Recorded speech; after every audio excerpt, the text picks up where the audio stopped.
If you're spraying automotive paint, you may have asked, what's a normal amount of orange peel? Well, today we're going to take a close look at that. Manufacturers have some of the best materials and equipment, and this paint job looks almost perfect. But let's take a closer look. This is a close-up view of that same factory paint job, and as you can see there is a bit of orange peel, but that's an acceptable amount. And here's another shot of that same factory paint job, and this is a 2020 Chevy Trax.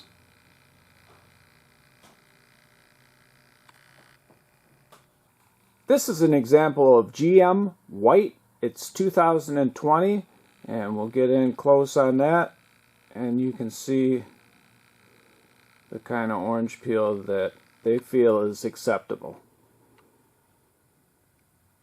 And now we'll compare something to that factory paint. This is TCP Global Restoration Shop single stage urethane that was sprayed in this garage.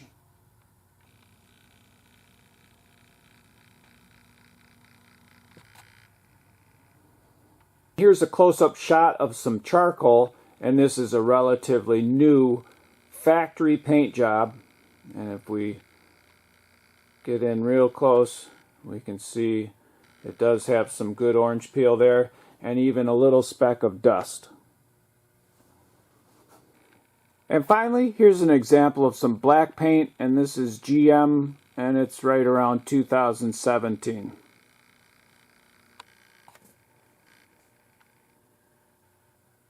I hope this video gives you a good idea of what to expect from your own paintwork. If it did help you out and you'd like to get my latest videos, don't forget to hit the subscribe button.